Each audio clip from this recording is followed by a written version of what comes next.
High coffee drinkers have up to 30% lower risk of getting type 2 diabetes than non-coffee drinkers. In the next 40 seconds, I will give you the exact daily number of coffee cups to drink. Then I'll show you how to avoid the mistake that cancels the benefits. So, what you want to do is you want to target 3 to 5 cups of coffee for the biggest effect. Another week, another discovery. Let's dive in to the world of coffee. Now, it's not just the buzz you get from coffee. Decaf coffee shows the same benefits. But if you add in the sugar or whipped cream, you may erase the benefits, especially for type 2 diabetes. Now, here's the catch. Most people miss caffeine can temporarily make your insulin sensitivity worse. So why do long-term coffee drinkers have better glucose control and actually better type 2 diabetes scores?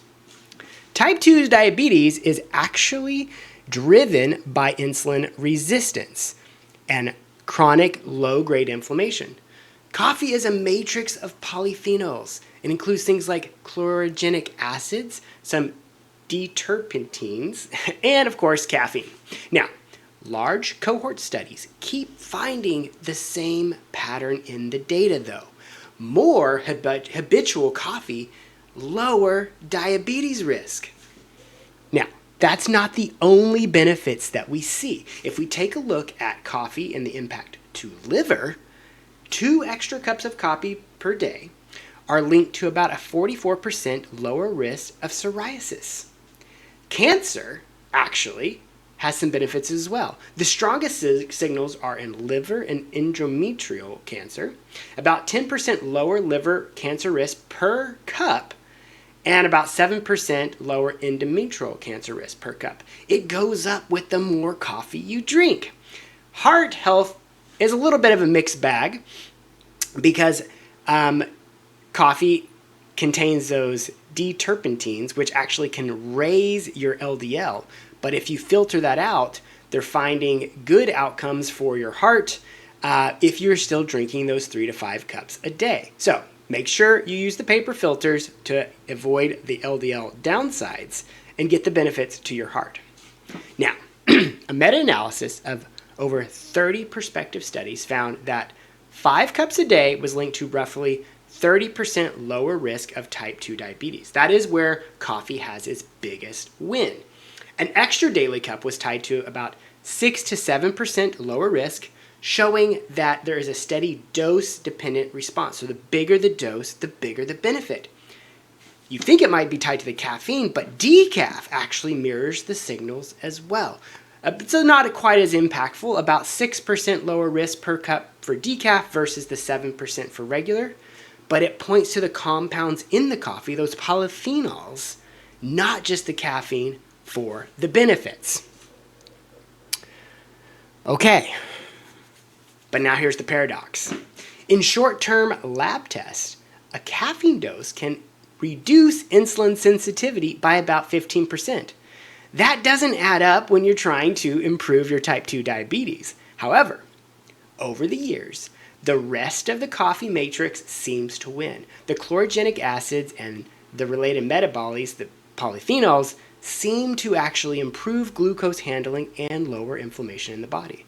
This is where the headlines went wrong. They focused on the short-term insulin spike, not the long-term pattern. Now, one more caveat. If you turn your coffee into a sugar drink, the risks go way back in, right? For weight, dessert coffees behave like a sugar-sweetened beverage that are linked to weight gain and obesity. And obviously, if you're pumping your body full of sugars, that is not going to help with type 2 diabetes.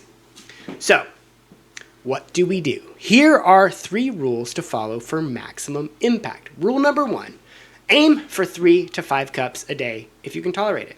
Rule 2, keep it black or minimal. Use little or no sugar, skip the dessert drinks, and really avoid the processed artificial sugars as well. Rule 3, caffeinated or decaf, both show the benefits.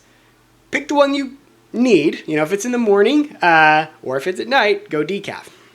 Now, side note, for the heart overlap impacts. You want a paper filter most of the time because it removes those terpenes that can raise your LDL. There's more benefits for heart there, not necessarily as much for diabetes, but you want to get all the benefits you possibly can. So what is our application plan here? It's a simple 3-step plan. Step 1, pick the brew that you like. Drip, pour over, or paper AeroPress. I like to use organic beans from Costco. Step 2, track your total caffeine and timing. Caffeine is still going to impact you, and it is important that you're not doing too much of it. Most healthy adults should stay around 400 milligrams a day, and you want to try to stop drinking your coffee by 2 p.m. if you sleep around 10. Caffeine's half-life in adults is roughly 5 hours on average and can linger a little longer, which means a late afternoon cup can still be active at bedtime, which will impact your sleep. Even a 400 milligram dose taken 6 hours before bed has been shown to disrupt sleep. Now, step 3, audit what you're putting in your coffee. Swap your syrups, your creams for something simple like cinnamon or a splash of milk if you need it. A common mistake is replacing all the sugary stuff that you are normally drinking, like your sodas and milkshake, with just coffee full of creamer, which is just as bad with all the sugars and cream and fat. All right, we can't talk about coffee without talking about sleep. Coffee can impact your sleep, and sleep is one of your number one building tools to recovery and long-term longevity. So if your sleep suffers, your health will take a hit. Here's how you keep your coffee from breaking your sleep. Stop by early afternoon. Aim for caffeine-free window 8 hours before your bedtime. Switch to decaf afternoon if you want to continue to drink after the morning time. And as always, avoid energy drinks and hidden caffeine sources in the evening, such as Dr. Pepper or Coca-Cola. Read your labels. Poor sleep has impacts on your life, and you will ultimately pay for it, and the benefits of coffee will not offset it. More wake-ups, that next day fatigue, you're going to get in a cycle of drinking caffeine to keep you up, and that is not what you're looking for. Protect your sleep. Your coffee habit can exist and help you without working against you. So yes, your daily coffee can line up with lower diabetes risk as well as benefits to liver and cancer and heart health. But the dose should be moderate and the cup should be simple. 3 to 5 cups a day, mostly black, limit your sugars. Stop by mid-afternoon so your sleep stays good. All right, next week we're going to take a look at GERD, and we're going to take a look at how you can fix your reflux with one change at dinner.